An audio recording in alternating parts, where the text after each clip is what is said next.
নমস্কার বন্ধুরা, আপনাদের সকলকে স্বাগত জানাই আমাদের চ্যানেলে, যেখানে আমরা শ্রীকৃষ্ণের বাণী ও ভগবদ্গীতা থেকে শিক্ষা নিয়ে জীবনকে সুন্দর এবং অনুপ্রাণিত করার চেষ্টা করি। প্রতিদিনের নতুন ভিডিওতে থাকছে কৃষ্ণের মহৎ উপদেশ ও প্রেরণামূলক গল্প, যা আপনাকে সাফল্যের পথে এগিয়ে নিয়ে যাবে। যদি আপনি জীবনের যাত্রায় শক্তি ও শান্তি খুঁজে পেতে চান, তাহলে আমাদের সঙ্গে থাকুন। এখনই সাবস্ক্রাইব করুন এবং প্রতিদিনের অনুপ্রেরণা পেতে বেল আইকনে ক্লিক করুন। রামায়ণের একটা অত্যন্ত শ্রেষ্ঠ কাহিনী আছে, যেটা খুব অমূল্য শিক্ষাদান করে। দশানন যখন ধরাশায়ী হলেন এবং মৃত্যুশয্যায় শুয়েছিলেন, ওনার শেষ নিঃশ্বাস ত্যাগের সময় শ্রীরাম লক্ষ্মণকে বললেন যে, হে লক্ষ্মণ, রাবণের কাছে যাও, ওখানে যাও, ওনার থেকে কিছু জ্ঞান অর্জন করে এসো। উনি হলেন মহাজ্ঞানী, আর ওনার থেকে জ্ঞান অর্জনের এটাই শ্রেষ্ঠ সুযোগ। লক্ষ্মণ প্রথমে মানতে চাইলেন না, কিন্তু শ্রীরাম বোঝানোর পরে লক্ষ্মণ ওনার কাছে গেলেন, রাবণের মাথার কাছে গেলেন আর বললেন, দাদা বলেছেন আপনার থেকে জ্ঞান অর্জন করতে। রাবণ কিছুই বললেন না। লক্ষ্মণ বললেন, আপনি তো দেখছি খুব অহংকারী, মৃত্যুশয্যায় শুয়ে আছেন, শেষ নিঃশ্বাস ত্যাগ করতে চলেছেন, আর তাও এত অহংকার। রাবণ বললেন, নিজের দাদা রামকে ডাকো। শ্রীরাম এলেন, রাবণের পায়ের কাছে এসে দাঁড়ালেন। উনি নিজের হাত জোড় করলেন আর বললেন, হে মহাপণ্ডিত রাবণ, আপনি হলেন মহাজ্ঞানী, দয়া করে আমাদের কিছু জ্ঞান প্রদান করুন। রাবণ বিনম্র চিত্তে ওনার কথা শুনলেন, খুব বিনম্র চিত্তে ক্ষমা প্রার্থনাও করলেন, আর এই সংসার একটি অত্যন্ত শ্রেষ্ঠ জ্ঞান লাভ করল। এর দ্বারা আমরা ঠিক কি শিক্ষা লাভ করি? রাম এবং লক্ষ্মণ দুজনেই ছিলেন তেজস্বী, দুজনেই ছিলেন শ্রেষ্ঠ, ছিলেন বীর, ছিলেন বলবান। কিন্তু শ্রীরামকে মর্যাদা পুরুষোত্তম বলা হয়ে থাকে, কারণ উনি বীর ছিলেন, সাহসী ছিলেন, তার সাথে একটি অত্যন্ত গুরুত্বপূর্ণ গুণ ছিল। সেই গুণ হলো বিনম্রতা। এটা খুবই শ্রেষ্ঠ একটা গুণ। যদি কেউ আপনাকে কটু কথা শোনায়, তাহলে উত্তরটা আপনি বিনম্রভাবেও দিতে পারেন। এই বিনম্রতা এমন এক আবেগ যেটা দেখে মনে হবে কোমল, কিন্তু এটা ততটাই প্রবল অস্ত্র। এমন একটা অস্ত্র যা সকলকে নিরস্ত্র করে দিতে পারে। যদি আপনি সাহসী হন এবং বিনম্র হন, তাহলে আপনি বিজয়ী হবেন। যদি আপনি জ্ঞানী হন এবং বিনম্র হন, তাহলে আপনি অবশ্যই মহাজ্ঞানী হয়ে উঠবেন। তাই নিজের মনে বিনম্রতা ধরে রাখুন আর ভালোবেসে বলুন, রাধা রাধা। মানুষ জীবনে অনেক ধরনের সুখ লাভ করে, অর্থ সুখ, পরিবারের সুখ, বৈভবের সুখ, কিন্তু এমন একটা সুখ আছে যা বেশিরভাগ মানুষকে প্রভাবিত করে, কিন্তু সেই সুখ তাদের কোনো প্রয়োজনই নেই। সেটা হলো পরনিন্দা সুখ। অর্থাৎ এমন কোনো ব্যক্তিকে নিয়ে নিন্দা করা, তার প্রতি অনুচিত শব্দ প্রয়োগ করা, কারণ সেই ব্যক্তিকে আপনি পছন্দ করেন না। আর এমন অনেক মানুষ আছেন যারা এই কাজ করে খুব আনন্দ লাভ করেন, যেটা করা উচিত নয়, কারণ এতে আপনার সময়, আপনার ঊর্জা, আপনার নিজের অন্তরের ইতিবাচক শক্তি আপনি নষ্ট করে ফেলছেন। আর এই সব কিছুই আপনার প্রয়োজন আছে। যাদেরকে আপনার পছন্দ নয়, সেই ব্যক্তির বিষয়ে কথাই বলবেন না। সেই সব ব্যক্তির দিকে মনোনিবেশ করুন যাদের আপনি ভালোবাসেন। সেই সব কাজে মন দিন যেগুলো আপনার ভালো লাগে। সেই বস্তুর দিকে নজর দিন যেগুলো আপনার প্রিয়, নিজের লক্ষ্যের দিকে, এই সব কিছুর দিকে নয়। এমনটা করলে আপনার জীবনে আপনি সেই সব বস্তুর দিকে নজর দিতে পারবেন যারা প্রকৃত অর্থে আপনার জীবন আরও শ্রেষ্ঠ করে তোলে।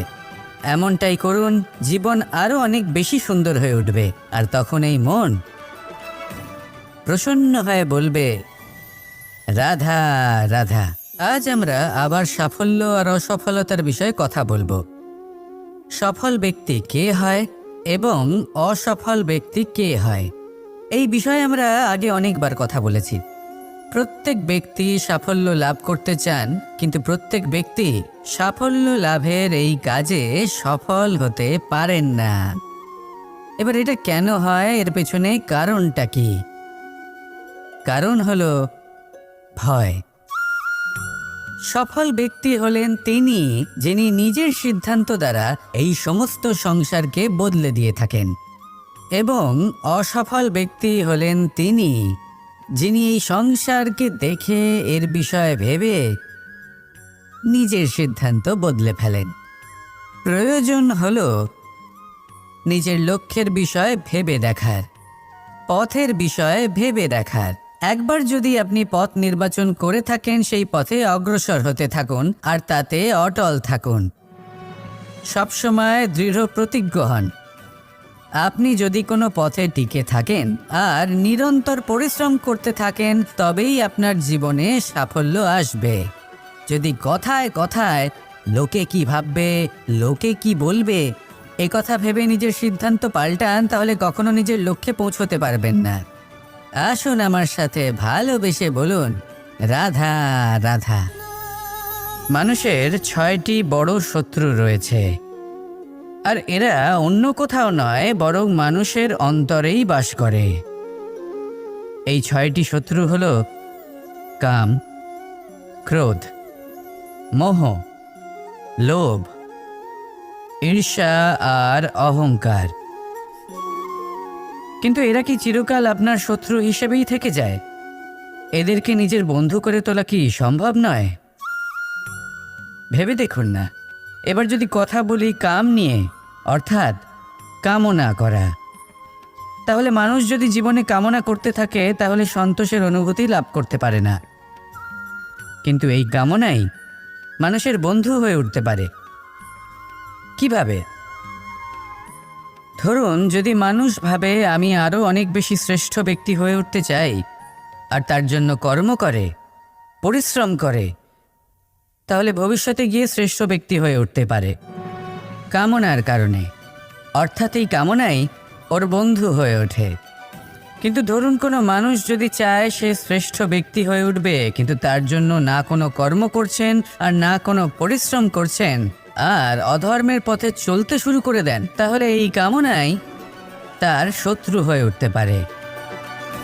এবার যদি এই কামনাকে নিজের বন্ধু করে তুলতে হয়, তাহলে নিজের নির্বাচনে বিচক্ষণ হতে হবে, নিজের মস্তিষ্কের ওপর নিয়ন্ত্রণ রাখতে শিখতে হবে। সেটাই করুন আর আমার সাথে ভালোবেসে বলুন, রাধা রাধা।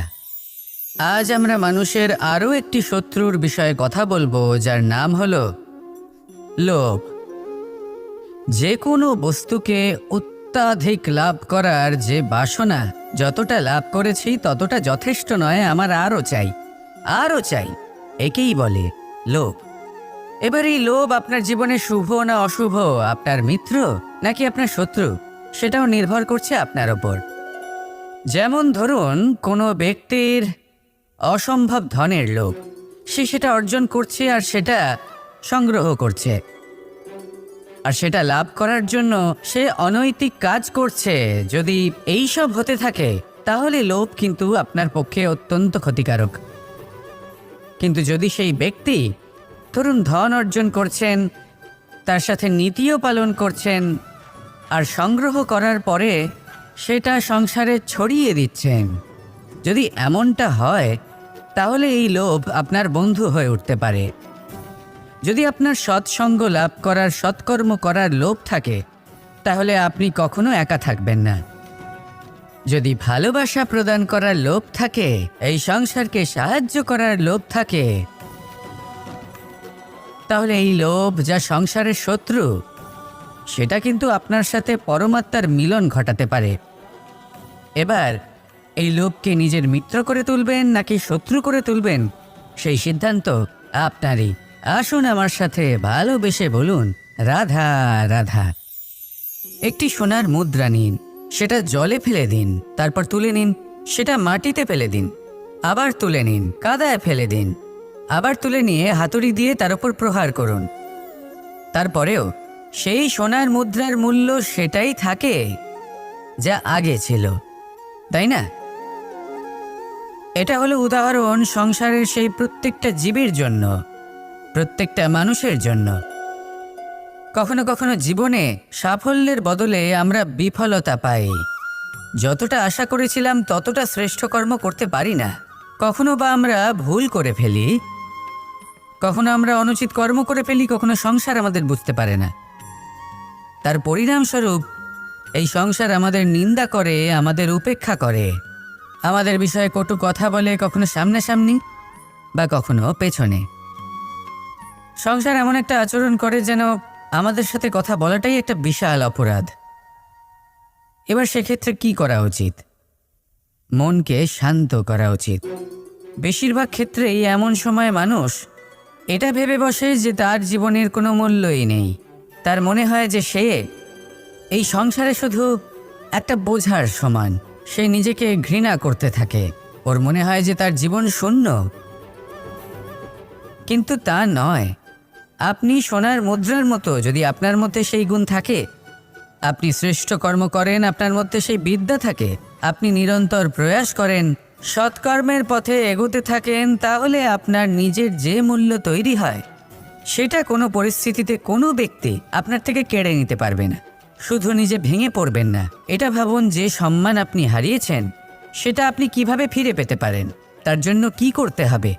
যে ধন আপনি হারিয়েছেন সেটা পেতে হবে কিভাবে, তার জন্য কি কি করতে হবে। শান্ত মনে সবটা ভেবে দেখুন, সিদ্ধান্ত নিন এবং অগ্রসর হন। আপনি এই সংসারের কাছে তেমনই হয়ে উঠবেন যেমন আপনার কর্ম হবে। যদি তা শ্রেষ্ঠ হয়, সবাই তাই ভাববে। আসুন আমার সাথে ভালোবেসে বলুন, রাধা রাধা। সূর্য এই সংসারকে আলো প্রদান করে। সূর্যের মনে যদি নিজের তেজের জন্য অহংকার জন্ম নেয়, তখন তার অহংকার ভঙ্গ করে মেঘ। সূর্যের আলো পূর্ণরূপে ঢেকে দেয়। মেঘের মনে যদি নিজের গতি নিয়ে অহংবোধ জন্ম নেয়, তাহলে মেঘের অহংকার ভঙ্গ করে পর্বত। মেঘের গতি অবরুদ্ধ করে দেয়। এবার যদি পর্বত নিজের নিশ্চলতা নিয়ে অহংকার করে, তাহলে সেই অহংবোধ ভঙ্গ করে একটি মূষক। সেই বিশাল পর্বতে একটি ছিদ্র করে দেয়। এবার যদি মূষকের নিজের মনে অহংবোধ জন্ম নেয়, তাহলে জল তার অভিমান ভঙ্গ করে, সেই ছিদ্র দিয়ে প্রবেশ করে। আর যদি জলের মনে অহংবোধ জন্ম নেয়, তখন মানুষ বাঁধ নির্মাণ করে তার গতিপথ রুদ্ধ করে, জলের অহংকার ভঙ্গ করে। আর যদি মানুষের মনে অহংকার জন্ম নেয়, তখন সূর্য নিজের তাপ দ্বারা মানুষের অহংকার ভঙ্গ করে। এই সংসারে অহংকার প্রদর্শন করার কোনো প্রয়োজন নেই। আমাদের সবার মধ্যেই কিছু বিশেষ গুণ আছে, আর সবার মধ্যে কোনো না কোনো দোষও আছে। এই প্রকৃতি আমাদের কি শিক্ষা দেয়? কেউ একে অপরের সাথে লড়াই করে না, একে অপরের জন্য বাধা সৃষ্টি করে না, শুধু নিজের কর্ম করে। সূর্য নিজের প্রকাশ দ্বারা বনস্পতি এবং গাছপালাকে জন্ম দেয়। মেঘ বর্ষা সৃষ্টি করে লুপ্ত হয়ে যায়, আবার নির্মিত হয়। পর্বতের সেই নিশ্চলতা সেই বর্ষাকে একটা দিশা প্রদান করে, আর তারপরে তা ধারা হয়ে প্রবাহিত হয়ে যায়। এইসব কি? এইসব একটা সম্পর্ক, একটা চক্রের মতো। সবাই একসাথে নিজের কর্ম করে, তাই এই চক্র আবর্তিত হয়। এটা আমাদেরও করতে হবে। একসাথে মিলে কাজ করতে হবে। কারোর জন্য বাধা হয়ে উঠলে হবে না, কাউকে ছোট মনে করলে হবে না। এটাই করতে থাকুন। সবাই মিলেমিশে কর্ম করুন। প্রকৃতি আমাদের এই শিক্ষাই দেয়। আসুন আমার সাথে ভালোবেসে বলুন, রাধা রাধা। এই সংসার বলে যে কৃষ্ণ হলো মহাযোগী। কেউ বলে যে কৃষ্ণ হলো সাংখ্যযোগের প্রবর্তক, কেউ বলে ভক্তিযোগের, কেউ বলে জ্ঞান যোগের, কেউ কেউ এটা মনে করেন যে অষ্টাঙ্গ যোগের প্রভু হলাম আমি। কিন্তু এই যোগ আসলে কি? যোগ বিষয়টাকে বোঝা খুব একটা কঠিন নয়, কিন্তু সেই যোগকে নিজের যাপনের অংশ করে তোলা হলো অত্যন্ত কঠিন, আর তার জন্য প্রয়োজন অভ্যাস। যোগ শব্দটার অর্থ হলো যুক্ত করা, আর এটা আমি ছোটবেলায় শিখেছিলাম। যখন আমার মাখন খেতে ইচ্ছে করত, আর মা মাখনের সেই হাঁড়িটা ওপরে টাঙিয়ে রাখতেন, তখন আমরা ভাবতাম যে অত দূরে পৌঁছবো কি করে। তখন আমরা যোগের বিষয়ে জানতে পারলাম, আর তখন জানতে পারলাম যে সবথেকে গুরুত্বপূর্ণ যোগ আসলে কি। সহযোগিতা, সাহায্য। আমরা সব সখারা একসাথে জড়ো হতাম, একে অপরের পিঠের ওপর উঠে দাঁড়াতাম, আর তারপর আমরা ওই মাখনের হাঁড়ির কাছে পৌঁছতে পারতাম, আর তারপর আমরা সবাই মিলে সেই মাখন ভাগ করে খেতাম। সহযোগিতা, এটা অত্যন্ত গুরুত্বপূর্ণ। পাণ্ডবরাও মহাভারতে এটাই করেছিলেন। ওনাদের সাথেও কেউ ছিল না, একে অপরকে সাহায্য করে ওনারা অনেক বীরদের একত্রিত করেছিলেন। তারপর অবশেষে মহাভারতের এই মহাযুদ্ধে ওনারা জয়লাভ করেছিলেন। রামায়ণে রাম এবং লক্ষ্মণের সাথে কেউ ছিল না। সহযোগিতার মাধ্যমে ওনারা ভাল্লুক আর বানর সেনাকে একত্রিত করেছিলেন, আর এই সংসারের সব থেকে প্রবল রাক্ষস রাবণকে বধ করেছিলেন। মনে রাখবেন, একসাথে মিলে যদি আপনারা কর্ম করতে শেখেন, তাহলে এই সংসারে এমন কিছুই নেই যেটা আপনি অর্জন করতে পারবেন না। আসুন আমার সাথে ভালোবেসে বলুন, রাধা রাধা। এই সংসারে প্রত্যেকটা জিনিসের নিজস্ব একটা বিশেষত্ব আছে, আর তার বিশেষত্বর জন্যই তাকে বিশেষ গুরুত্ব দেওয়া হয়। যদি কথা বলি অস্ত্রের, যেমন তরোয়াল, তরোয়াল নির্মাণ করা হয়েছে রক্ষার জন্য। কত তাড়াতাড়ি সে সামনে উপস্থিত শত্রুকে নিধন করতে পারে। এবার এই তরোয়ালের কোন গুণটা দেখা প্রয়োজন? সেটার ধার। সেই বস্তুটি নয় যার মধ্যে এই তরোয়াল রাখা হয়। সেইভাবেই যদি আমি কথা বলি বানের, তাহলে এটা প্রয়োজনীয় নয় যে সেই বান কতটা তীক্ষ্ণ, কতটা বলশালী। এটা দেখা প্রয়োজন যে তার আকারটা কেমন। সে কি বাতাস ভেদ করে নিজের লক্ষ্যে পৌঁছতে পারবে? সেটা বেশি গুরুত্বপূর্ণ। সেই জায়গাটা নয় যেখানে সেই বান রাখা হয়। ঠিক সেইভাবেই যদি আপনি কোনো মানুষেরই মূল্য বুঝতে চান, তাকে পরখ করে দেখতে চান, তাহলে তার জাতি, তার ধর্ম, তার রূপ, তার আকার, সেগুলো দেখে তাকে পরখ করতে চেষ্টা করবেন না। তাকে পরখ এই সব কিছুর ভিত্তিতে করবেন না। তার স্বভাবটা দেখুন, তার গুণ দেখুন, তার প্রতিভা দেখুন, তার কর্ম দেখুন, কারণ এটাই সেই ব্যক্তির আসল পরিচয়। এটাই হলো তার অস্তিত্ব। যখনই আপনি কোনো নর্তককে শ্রেষ্ঠ নৃত্য প্রদর্শন করতে দেখেন, তখন আপনি কিন্তু এটা ভাবেন না যে সে কোথা থেকে এসেছে, সে কি খায়, ওর বন্ধু বান্ধব কারা। আপনি তার নৃত্য দেখেন, ওর শিল্প দেখেন, সেটারই প্রশংসা করেন, সেটাকেই সম্মান করেন।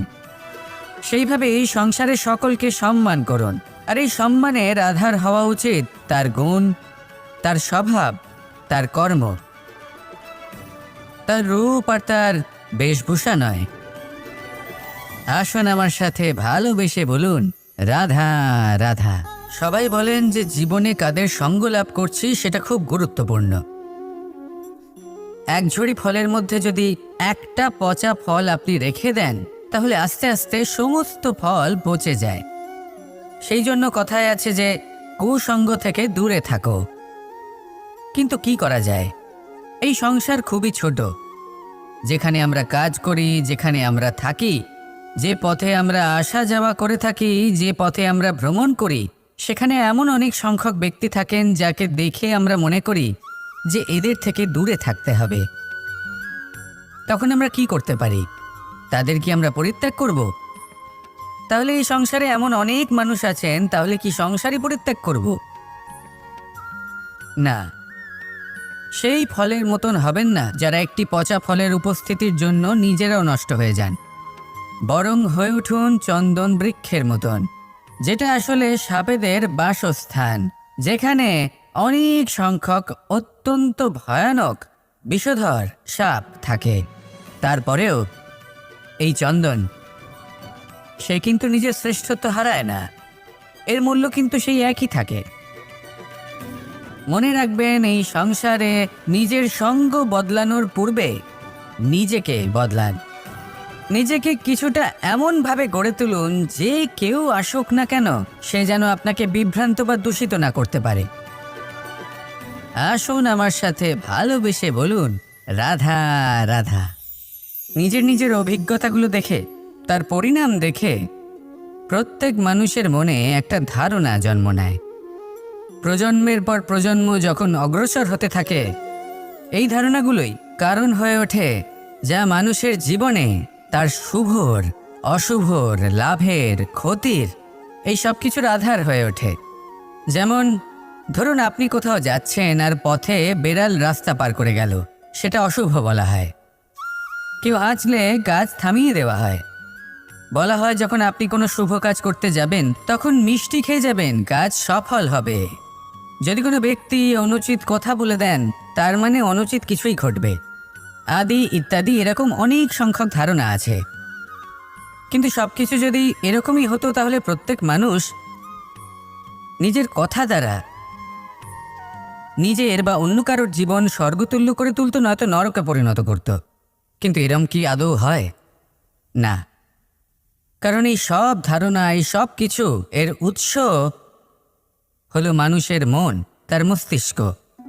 যখন আমরা কোনো বাক্য বা কোনো ধারণাকে একটু বেশি গুরুত্ব দিয়ে ফেলি, তার উপর একটু বেশি বিশ্বাস করে ফেলি, তখন যেটা হয়, তখন আমাদের এই ইচ্ছে শক্তি তার সঞ্চার হয় সেই বাক্যের মাধ্যমে। আর সেই জন্য সেই বাক্য আস্তে আস্তে ফলপ্রসূ হতে থাকে। এটা হলো মানুষের মনের শক্তি, তার মস্তিষ্কের শক্তি। এটা কখনো ভুলে যাবেন না। এটা প্রয়োগ করুন আর তার সদ্ব্যবহার করুন। একে প্রয়োগ করুন নিজের লক্ষ্যে পৌঁছানোর জন্য, শুভ কর্ম করার জন্য। আসুন আমার সাথে ভালোবেসে বলুন, রাধা রাধা। কখনো আমরা কোনো হাটে যাই, কোনো বিশেষ বস্তু কেনার থাকে, ওখানে যাই, গিয়ে অন্য কারোর কথা শুনে অন্য কোনো বস্তু কিনে নিয়ে আসি, অদরকারি জিনিস কিনে ফেলি। তারপর ভাবি যে আমরা এরকম কেন করলাম, এটা আমরা ভুল করলাম, আমার এটা করা উচিত হয়নি, আদি ইত্যাদি। মানুষ যখন জীবনে এমনই সিদ্ধান্ত নিয়ে বসে, এমন নির্বাচন করে, তখন সেই সিদ্ধান্ত নিশ্চিত রূপে তার ভবিষ্যতের জন্য অত্যন্ত গুরুত্বপূর্ণ হয়। কিন্তু যদি আপনি কোনো অনুচিত চয়ন করে ফেলেন, তাহলে মন খারাপ করবেন না, সেই গ্লানিবোধ নিয়ে কষ্ট পাবেন না, সামনে অগ্রসর হতে থাকুন। কারণ এই অনুচিত নির্বাচন আপনাকে উচিতভাবে জীবনযাপনের পথ দেখাতে পারে। এবার যদি আমি আপনাকে বলি যে আপনি আগুনে হাত দিন, সেটা কি আপনি করবেন? করবেন না। কেন? কারণ জীবনে কোনো না কোনো দিন আপনি একটা ভুল নির্বাচন করে আগুনে হাত দিয়েছিলেন। তারপরে আপনি শিক্ষা পেয়েছিলেন যে আমি জীবনে আর কোনো দিন আগুনে আর কিছুতেই হাত দেব না। এই জীবনও ঠিক সেরকমই। জীবনের সেই সব অধ্যায়, সেই সব সময় যা ব্যর্থ হয়েছে, সেটা নিয়ে ভেবে সময় নষ্ট করবেন না। সেটা থেকে যে শিক্ষা পেয়েছেন সেটা মনে রাখুন, আর যে অধ্যায় বাকি রয়েছে, যে সময় বাকি রয়েছে, তাতে কিভাবে সফল হওয়া সম্ভব সেই বিষয়ে ভাবুন। আর আমার সাথে ভালোবেসে বলুন, রাধা রাধা।